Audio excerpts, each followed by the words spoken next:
नमस्कार, स्वागत है आपका खबरों का पंचनामा में। मैं हूं आपके साथ वक्ता। हम लेकर आए हैं देश और दुनिया की 5 बड़ी खबरें, जिस पर चर्चा के लिए हमारे साथ स्टूडियो में मौजूद हैं कैपिटल टीवी के editor in chief doctor Manish Kumar ji. Doctor साहब, आपका बहुत बहुत स्वागत है। धन्यवाद। सबसे पहले नजर डालते हैं आज की हेडलाइंस पर।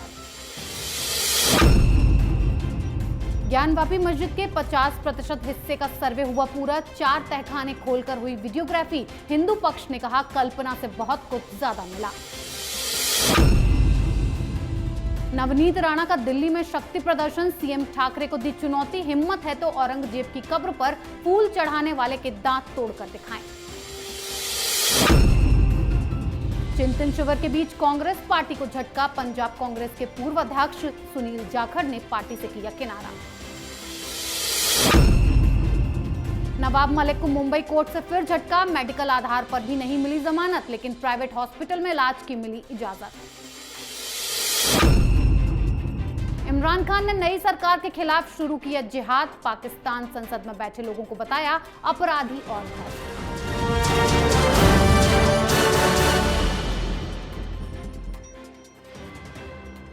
आज की सबसे पहली खबर ज्ञानवापी मस्जिद के पहले दिन हुए सर्वे पर। श्रृंगार गौरी मामले में गहमा गहमी के बीच ज्ञानवापी मस्जिद में सर्वे शुरू हो गया है और आज मस्जिद के तहखाने के 4 कमरों और पश्चिमी दीवार के सर्वे हुए। पहले दिन ही मस्जिद के आधे हिस्से का सर्वे पूरा हो चुका है। ये सर्वे 4 घंटे चला। टीम ने 4 तहखानों के ताले खोले और कुछ के ताले तोड़े। दीवारों की बनावट, खंभों की वीडियोग्राफी भी की गई, जिसमें हिंदू पक्ष ने कहा है कि कल्पना से कहीं ज्यादा मिला है। डॉक्टर साहब, सर्वे में हिंदू पक्ष ने जो कहा वो कितना सही है, क्या क्या मिला है? देखिए, जैसे ही ये लोग सर्वे करके बाहर निकले, कुल 40 के आसपास लोग मस्जिद के अंदर दाखिल हुए थे जी।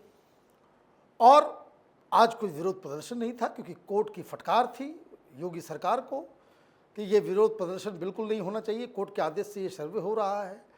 तो ज्ञानव्यापी मस्जिद के 500 मीटर की दूरी से ही जी।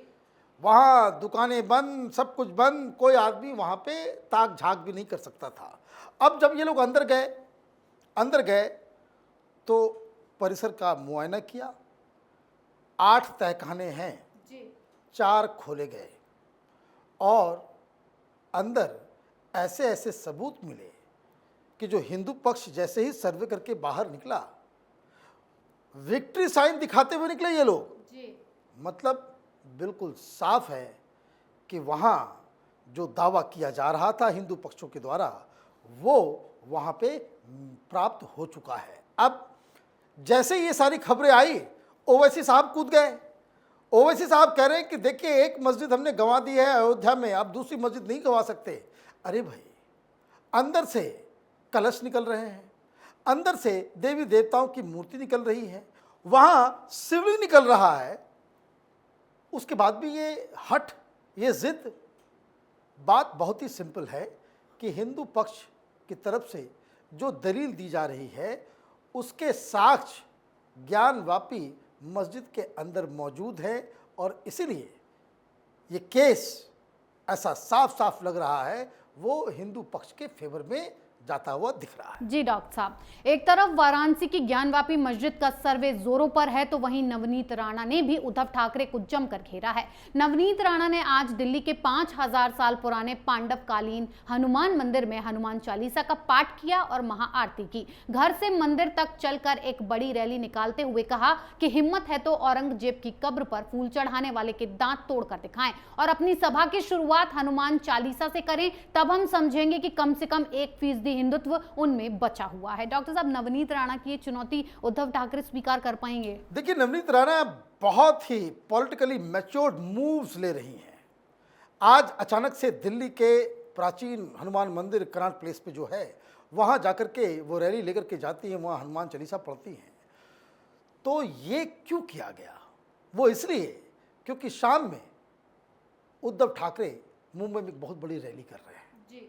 और उस रैली में शिवसेना किस तरीके से हिंदुत्व की असली पार्टी है, यह साबित करने की कोशिश की जाएगी। ऐसा सामना के लेख में लिखा गया कि जो लोग शिवसेना के हिंदुत्व पे सवाल उठा रहे हैं, उनके ऊपर उद्धव ठाकरे का शिववान चलेगा, उनका वध किया जाएगा। अब आप क्या भाषण देंगे नहीं देंगे प्रीएम्प्ट कर तो लिया, लेकिन क्या हुआ?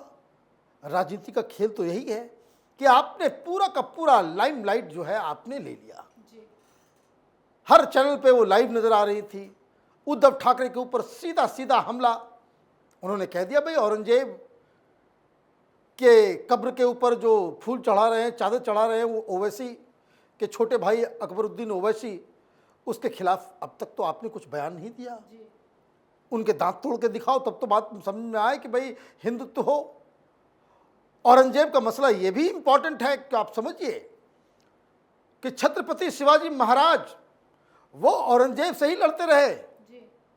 संभाजी महाराज वो औरंगजेब से ही लड़ते रहे। और ये जो औरंगाबाद है जहाँ ये सारी चीज़ें हुई, संभाजी नगर रखना वो शिवसेना का एक एजेंडा है। तो ये कुल मिलाकर के राजनीति हो रही है, इसमें कोई डाउट नहीं है। लेकिन हर बार उद्धव ठाकरे कुछ करना चाहते हैं और नवनीत राणा पहले ही उनके प्लान में पलीता लगा देती है। जी डॉक्टर साहब, एक तरफ नवनीत राणा लगातार उद्धव सरकार को हिंदुत्व के मुद्दे पर घेर रही है, तो वहीं कांग्रेस पार्टी लोकसभा और विधानसभा चुनावों में लगातार हार पर उठ रहे सवालों के बीच चिंतन शिविर कर रही है, जिसमें एक परिवार एक टिकट, युवाओं को रोजगार, मोदी सरकार की आर्थिक नीतियों पर हमला किया जा रहा है। साथ ही कांग्रेस को एक बड़ा झटका भी लगा है। पंजाब के पूर्व अध्यक्ष सुनील जाखड़ ने पार्टी से किनारा कर लिया और फेसबुक पर कहा कि दिल्ली में बैठे कांग्रेस नेताओं ने पंजाब में पार्टी को बर्बाद कर दिया है। डॉक्टर साहब, चिंतन शिविर जिस मकसद से हो रहा है वो तो बिखरता दिख रहा है। जाखड़ ने तो जो कहा है वो क्या आपको लगता है सही है? देखिए, चिंतन शिविर जो है वो बेसिकली कांग्रेस अपने एग्जिस्टेंस को कैसे बचाए। कांग्रेस पार्टी का संगठन जो मृत प्राय हो चुका है, it is on the death bed, उसको कैसे लाइफ सेविंग ड्रग्स देकर के पुनः जीवित किया जाए, इसके लिए हो रहा है। और अगर कांग्रेस पार्टी इस चीज़ को रियलाइज़ नहीं कर रही है तो कांग्रेस पार्टी को कोई मदद नहीं कर सकता। अब वहाँ राहुल गांधी को अध्यक्ष बनाने की बात चल रही है, वहाँ भारतीय जनता पार्टी के कुछ असूलों को कांग्रेस में कैसे शामिल किया जाए उसका बाकायदा बवाल क्रिएट किया जा रहा है। सबसे बड़ी चीज़ कि जो कांग्रेस पार्टी के ऊपर आरोप लगता है वंशवाद का, तो उन लोगों ने अलग अलग तरीके अपना रहे हैं कि किसी तरीके से इस मसले को साइड किया जाए। लेकिन इन सब चीज़ों का कोई ज़्यादा फ़ायदा होने जा नहीं रहा, क्योंकि जब आपके लीडर ही बाकायदा नाराज़ हों, एक हेडलेस पार्टी और डिसीजन मेकिंग में कोई ट्रांसपेरेंसी नहीं, कहीं कोई अथॉरिटी नहीं, तो सुनील जाखड़ साहब ने तो बिल्कुल सही बात कही। उन्होंने कहा कि भाई कांग्रेस पार्टी को जो राजनीति करना है वो पंजाब के बाहर करें। पंजाब को आपने बर्बाद कर दिया। पंजाब ऑलरेडी कई सालों तक अंधकार युग में रहा, हिंसा का पीड़ित रहा, टेररिज्म की वजह से पंजाब को बहुत नुकसान हुआ। और वो अगर ये बात कह रहे हैं कि कांग्रेस पार्टी यहाँ ना आए, तो वो क्या इशारा कर रहे हैं? इसका इशारा साफ है कि कांग्रेस पार्टी जो इस वक्त जिनके हाथों में है, जो लोग डिसीजन मेकर्स हैं, वो न पार्टी को ठीक से चला पा रहे हैं, ना देश के लिए कोई अच्छा काम कर रहे हैं। रही बात अलग अलग मुद्दों की कि महंगाई है, तो एजुकेशन, तो सोशल डेवलपमेंट, माइनॉरिटीज़ को डराया जा रहा है, धमका, ये तो वही पुरानी घिसी पिटी बातें हैं। मूल बात यह है कि कांग्रेस पार्टी क्या नया कर सकती है अपने संगठन में, जिससे कांग्रेस पार्टी का संगठन फिर से जीवित हो उठे। वो चिंता इस चिंतन शिविर में नजर नहीं आ रहा है। बिल्कुल सर, एक तरफ कांग्रेस को चिंतन शिविर में ही झटके लगने लगे हैं, तो वहीं नवाब मलिक को भी मुंबई कोर्ट झटके दे रही है। नवाब मलिक को कोर्ट ने जमानत देने से साफ इनकार कर दिया है, लेकिन उन्हें निजी अस्पताल में इलाज करवाने की इजाजत जरूर मिल गई है। नवाब मलिक की मेडिकल बेल एप्लीकेशन को अदालत ने नामंजूर कर दिया। नवाब मलिक प्राइवेट अस्पताल में इलाज करवा सकते हैं, लेकिन पुलिस बंदोबस्त के साथ। पुलिस बंदोबस्त में होने वाले खर्च की भरपाई नवाब मलिक से करवाई जाएगी। डॉक्टर साहब, नवाब मलिक को जमानत देने से कोर्ट इतना कतरा क्यों रही है? देखिए, गुनाह ऐसा है कि जिसमें बेल मिलना बड़ा मुश्किल है। आप दाऊद इब्राहिम, उसके डी कंपनी, उसके गैंग अंडरवर्ल्ड के साथ रिश्ते रखेंगे, आर्थिक लेन देन करेंगे, जमीन की खरीद बिक्री करेंगे, कौन देगा बेल? कैसे मिलेगा बेल? और आप बार बार बहाना, कभी तबीयत खराब हो जाती है तो कोई कहता है कि पेट में दर्द है, तो कभी सीने में दर्द हो जाता है, तो कभी डिहाइड्रेशन के शिकार हो जाते हैं। फिर उन्होंने मेडिकल एप्लीकेशन लगाया, कोर्ट ने कहा कि भाई तबीयत बहुत ज़्यादा खराब है तो आप इलाज करवाइए। तो वकीलों ने कहा होगा कि भाई सरकारी अस्पताल का इलाज ठीक नहीं है। ये अपने आप में देखिए कितनी बड़ी टिप्पणी है। ये मौजूदा व्यक्ति, ये मंत्री है और मंत्री अपने ही सरकारी अस्पताल में इलाज नहीं करवा सकता। ये उद्धव ठाकरे के लिए भी बड़ा शर्मनाक स्थिति है। तो प्राइवेट हॉस्पिटल में जाकर के ये अपना इलाज करवाएंगे। तो ठीक है, कोई आदमी बीमार है तो वो ठीक होना चाहिए। लेकिन सबसे मज़ेदार चीज़ क्या है कि ये तो चले गए कि भाई हमारी तबीयत खराब है, इलाज की ज़रूरत है। अनिल देशमुख भी गए थे, अनिल देशमुख भी गए थे कि हमारी भी तबीयत खराब हो रही है। भाई उगाही जब हो रहा था तब तबीयत तो बड़ा बुलंद था। अब जेल में खाना खाना पड़ रहा है, महीनों बीत गए तो तबीयत खराब हो रही है। तो खैर जज साहब ने कहा कि आपको वो रियायत नहीं मिलेगी। नवाब मलिक फिर भी लकी हैं कि उनकी तबीयत बिगड़ती है तो कोर्ट से कहा जाता है कि भाई ठीक है, पुलिस बंदोबस्त के साथ तुम जाओगे, अपना इलाज करवाओगे प्राइवेट हॉस्पिटल में से जहाँ जाना है, लेकिन सारे खर्च खुद वहन करोगे।